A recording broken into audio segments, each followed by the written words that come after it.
In this lesson, we'll look at the most outdated tool in Photoshop, the sponge tool. It's been around since the early days of Photoshop, but it's destructive and totally unnecessary now. Instead, I'll teach you a non-destructive method using adjustment layers and layer masks that give you way more creative control. The sponge tool problem. Let's start with a bit of context. The sponge tool has been in Photoshop since basically forever. Back in the day, non-destructive editing wasn't really a thing. You just made direct edits to your pixels. So tools like the sponge made sense at the time.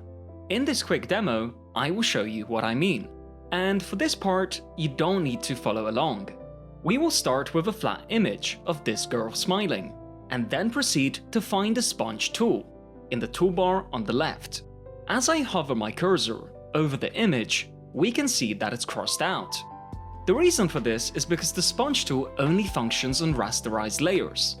Therefore, I need to left-click on this smart object and convert it to a raster. And now we can see the sponge tool brush is visible. At the top, you will see two functions, saturate and desaturate, as well as flow, which is similar to brush opacity, as in the intensity at which you can paint. So if I select desaturate with a flow of 100%, and then also right-click to open the brush properties window, I can set up a soft round brush, and then proceed to paint on the left side of the image. The more times I do this, the more desaturated the image will become. Now, comparably, if I switch this tool to saturate, then proceed to paint on the right side, we can see how saturation is added over time. This tool in general leads Photoshop beginners to destroy their original image. And once it's done, especially if you forget to duplicate your layer, which is a common workflow that a lot of people use with the sponge tool. So instead of painting destructively, let's find out how to do this properly. The modern, non-destructive way. In this part of the lesson, you can follow along. Let's start by dropping in the image for this project, which is available for download in the video description. Before anything, ensure you're in the photography workspace. You can double check by going to Window, Workspace, Photography.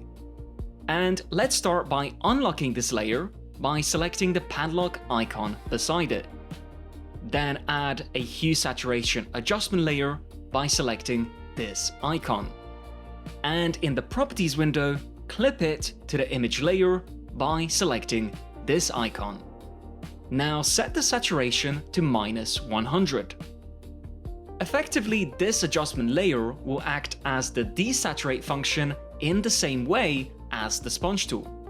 Now, obviously we don't want the entire image to be desaturated, so select the white thumbnail beside the adjustment layer here. If you don't see it, you can always add a layer mask while this layer is selected by using this icon. A white layer mask would refer to an uncovered state, and a black layer mask would refer to a covered state. So we need this layer mask black, and the fastest way is via the process of inversion. So select the layer mask once, and then press Command-I on Mac or Control-I on Windows. Now that the layer mask appears as black, the adjustment layer is essentially covered, but the underlying effect is still active. At this point, press B on your keyboard to switch to the brush tool, and then right-click to set up a soft round brush, while also ensuring that the foreground color in the toolbar is set to white. And for the function of desaturating a part of this image, I will keep the brush opacity in the top menu at 100%. And now let's focus on a desirable photo edit, such as whitening someone's teeth. I'm going to paint in the desired area, and you can see how I am removing all of the saturation. And once I've covered the entire area, I've essentially performed the same function as the sponge tool. Except with this method, I have complete control over the opacity of this layer. So if I want to go for a more natural look, I can set the opacity to something like 70%, and that achieves my objective. The same principles also apply to saturating a part of an image.